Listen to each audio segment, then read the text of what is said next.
दोस्तों मेरा नाम है रवि सिंह। तो ज़्यादा देरी ना करते हुए आइए शुरू करते हैं आज का ये एपिसोड। ये कहानी है आज से लगभग 20,000 साल पहले की, जब इंसान जानवरों की तरह ग्रुप में रहते थे। ऐसे ही एक ग्रुप का सरदार ताओ होता है।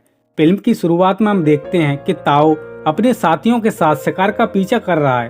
ताओ के साथ उसका बेटा केडा भी होता है। सभी लोग जानवरों की तरफ अपने हथियार फेंकते हैं, जिससे जानवर पीछे की तरफ भागने लगते हैं। पीछे एक बहुत गहरी खाई होती है। सभी जानवर खाई में गिरने लगते हैं, लेकिन जानवरों का सरदार केडा पर हमला कर देता है। वो केडा को अपने सींगों पर उठाकर खाई की तरफ ले जाता है। ये देख ताओ उस पर अपना हथियार फेंकता है। हथियार जानवर में लगने के कारण जानवर केडा को ऊपर उछाल देता है।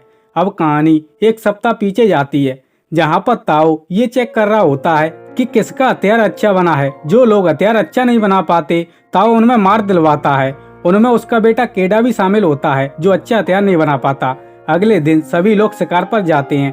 केडा अपनी माँ के गले मिलता है और साथियों के साथ निकल पड़ता है। रास्ते में इन्हें कुछ पत्थर मिलते हैं, जो कि कई साल पहले इनके पूर्वजों ने रखे थे। ये पत्थर इसलिए रखे जाते थे ताकि कोई रास्ता न भूल सके। तभी वहाँ पर उन्हें कुछ लोग अपनी तरफ आते हुए दिखते हैं। ये दोनों नजदीक आते हैं तो ताओ उसे गले लगा लेता है। दरअसल ये दूसरे कबीले के लोग होते हैं। इस कबीले का सरदार ताओ का अच्छा दोस्त होता है। इसके बाद दोनों कबीलों के लोग मिलकर अपने सफर पर चलने लगते हैं। रास्ते में उन्हें एक जंगली सूअर मिलता है। ताओ केडा को सूअर मारने का बोलता है, लेकिन केडा उसे मार नहीं पाता, क्योंकि उसे जानवरों को मारना अच्छा नहीं लगता। तब ताओ उसके हाथ से हथियार छीनकर सूअर को मार देता है और केडा से बोलता है, याद रखो, जो ताकतवर है वही जिंदा रह सकता है।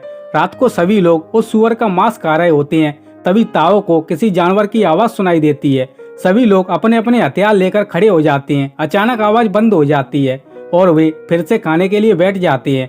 तभी एक जानवर तेजी से आता है और केडा के बगल में बैठे लड़के को उठाकर ले जाता है। केडा को इस बात से बहुत दुख होता है।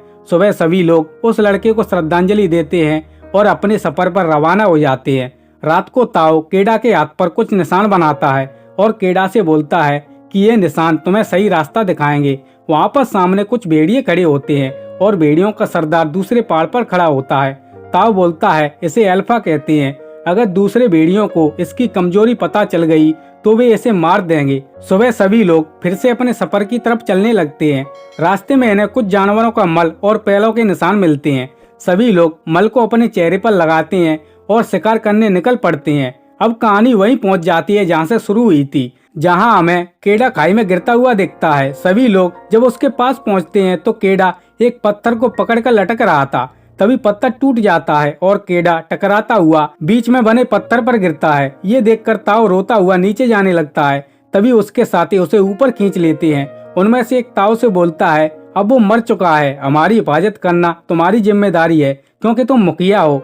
ये सुनकर ताओ रुक जाता है और सारी रात केडा की तरफ देखता रहता है, इस उम्मीद में कि कहीं वो जिंदा तो नहीं है।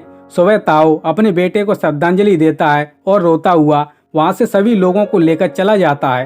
कुछ देर बाद एक गिद्ध केडा के शरीर को नोचने वाला ही होता है। तभी केडा को होश आ जाता है और वो गिद्ध को पकड़कर नीचे फेंक देता है और अपने पिता को आवाज लगाता है, लेकिन वे लोग जा चुके होते हैं। तब केडा नीचे लटक कर जाने का फैसला लेता है। तभी अचानक तेज बारिश होने लगती है, जिससे कुछ ही देर में खाई पानी से लबालब भर जाती है। तब केडा जान बचाने के लिए पानी में कूद जाता है।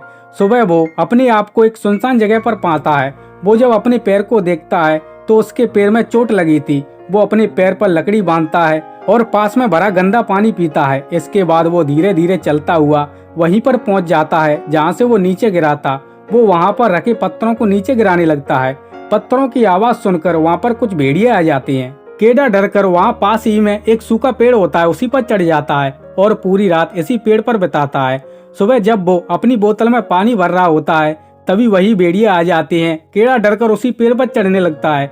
तभी भेड़ियों का सरदार यानी अल्फा उसका पैर पकड़ लेता है। केडा अपने आप को छुड़ाने के लिए उस पर हथियार से वार करता है, जिससे अल्फा नीचे गिर जाता है। केडा पेड़ पर ही पूरी रात बिताता है। सुबह जब वो नीचे देखता है तो अल्फा दर्द से करा रहा था। पहले तो केडा उसे मारने के लिए उसके पास जाता है, लेकिन केडा को उस पर दया आ जाती है और वो अल्फा के मुंह पर पट्टी बांध देता है ताकि वो उसे काट ना सके। इसके बाद वो उसे अपनी गोद में उठाकर एक सुरक्षित जगह पर ले जाता है। वो उसे एक गुफा में ले जाता है और दोनों वहीं पर रात गुजारते हैं। सुबह केडा कुछ जड़ी बूटियां लेकर आता है और अपने पैर पर लगाता है। वो जब पानी पीता है तो एल्फा अपने मुंह की पट्टी खोल देता है। ये देखकर केडा उसे भी पानी पीने को दे देता है और धीरे धीरे इन दोनों में दोस्ती हो जाती है। केडा एक खरगोश को पकड़कर लाता है और इसे दोनों खाते हैं। इसके बाद केडा उस एल्फा को अपने परिवार के पास लौट जाने का बोलता है और अकेला अपने हाथ पर बने निशान के अनुसार अपने कबीले की तरफ रवाना हो जाता है। लेकिन एल्फा भी उसके पीछे पीछे आता है। केडा उसे बार बार लौट जाने को बोलता है लेकिन वो नहीं जाता, वो केडा के साथ ही जाना चाहता है। तब केडा भी उसे अपने साथ ले लेता है। तभी एल्फा को कुछ सूअर दिखते हैं। एल्फा एक सूअर को घेरता हुआ केडा के पास ले आता है लेकिन केडा उस पर वार नहीं कर पाता और शिकार हाथ से निकल जाता है। रात को दोनों भूखे ही सो जाते हैं। सुबह एल्फा केडा को शिकार करना सिखाता है और दोनों मजे से अपना पेट भरते हैं। इसके बाद दोनों एक नदी में नहाते हैं। दोनों पानी से खूब खेलते हैं और इन दोनों में दोस्ती और भी गहरी हो जाती है। इसके बाद दोनों अपने सफर की तरफ रवाना हो जाते हैं। इस तरह कई दिन बीत जाते हैं। ये शिकार करते हैं और अपने सफर पर निरंतर चलते रहते हैं। अब धीरे धीरे सर्दी का मौसम आ चुका था। अब केडा भी शिकार करने में माहिर हो चुका है। एक रात जब ये दोनों आग जलाकर सो रहे होते हैं तभी उनके पास एक भेड़िया आता है। एल्फा जल्दी से उसके पास जाता है तो केडा समझ जाता है कि ये इसी का साथी है और केडा एल्फा को अपने परिवार के साथ जाने को बोलता है। इसके बाद एल्फा अपने परिवार के साथ चला जाता है।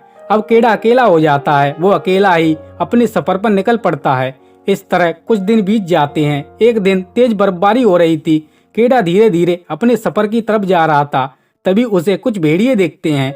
उसमें एल्फा भी होता है। सभी भेड़िए एल्फा को अपने से दूर कर रहे थे, शायद इसलिए क्योंकि वो इंसानों के साथ रहकर आया था। ये देखकर केडा चिंतित हो जाता है। वो भागकर एल्फा के पास जाने लगता है। तभी नीचे की बर्फ टूट जाती है और केडा नीचे पानी में चला जाता है और नीचे बहने लगता है। एल्फा ये सब देख लेता है और अपने दोस्त को बचाने के लिए बर्फ को तोड़ने की कोशिश करता है लेकिन बर्फ नहीं टूटती। तब केडा अपने हथियार से बर्फ को तोड़ देता है और अपना हाथ बाहर निकालता है। एल्फा उसे पकड़कर ऊपर खींच लेता है और दोनों मिलकर अपने सफर की तरफ रवाना हो जाते हैं। रास्ते में चलते चलते केडा को एक इंसान बैठा दिखता है। केडा उसे देखकर बहुत खुश होता है। केडा उसके पास जाता है तो वो देखता है कि वो इंसान बर्फ में जमने के कारण मर चुका है। इसके बाद केडा उसके तंबू में खाना ढूंढने की कोशिश करता है लेकिन उसे कुछ नहीं मिलता। तब वो उस आदमी के हाथ से तीर कमान लेकर उसका धन्यवाद करता है और अपने सफर की तरफ रवाना हो जाता है। तभी सामने से तेज तूफान आता है। ये देखकर केडा और एल्फा दोनों एक गुफा के अंदर चले जाते हैं। तभी वहाँ पर उस गुफा का शेर आ जाता है। एल्फा केडा को बचाने के लिए शेर से भिड़ जाता है। मौके का फायदा उठाकर केडा शेर पर तीर चला देता है और शेर मर जाता है। लेकिन इस लड़ाई में एल्फा काफी घायल हो जाता है। केडा उसकी वफादारी देखकर पूरी उम्र उसे अपने साथ रखने का फैसला लेता है और दोनों पूरी रात इसी गुफा में गुजारते हैं। सुबह फिर से दोनों अपने सफर की तरफ रवाना हो जाते हैं। रास्ते में उसे वही पत्थर मिलते हैं जो उसके पूर्वजों ने रखे थे। चलते चलते एल्फा जख्मी होने के कारण नीचे गिर जाता है। केडा उसे अपनी गोद में उठाकर चलने लगता है लेकिन कई दिनों से भूखा और थका होने के कारण केडा उसे नीचे रख देता है और उसके पास ही में सो जाता है। वो सपने में देखता है कि उसके पिता उसे साहसी और बहादुर कह रहे हैं। ये देखकर केडा की नींद खुल जाती है और वो अपनी पूरी हिम्मत जुटाकर एल्फा को अपनी गोद में उठाकर चलने लगता है। कुछ देर बाद उसे अपना कबीला दिखता है। कबीले को देखकर वो बहुत खुश होता है। वो जब कबीले के पास पहुंचता है तो उसका पिता उसके गले लग जाता है। इसके बाद सभी लोग दोनों का इलाज करते हैं। यहाँ हम देखते हैं कि एल्फा ने कुछ बच्चों को जन्म दिया है क्योंकि एल्फा एक मादा होती है। सभी लोग उन बच्चों का अपने परिवार में स्वागत करते हैं। इसके बाद केडा को कबीले का सरदार बना दिया जाता है और जानवर और इंसान मिलकर अपने नए सफर की तरफ रवाना हो जाते हैं। इसी के साथ ये फिल्म यहीं पर खत्म हो जाती है। दोस्तों, आपको हमारी पेशकश कैसी लगी आप हमें कमेंट बॉक्स में जरूर बताएं। तो दोस्तों, आज के लिए बस इतना ही। मिलते हैं अगली वीडियो में। इस वीडियो को देखने के लिए धन्यवाद।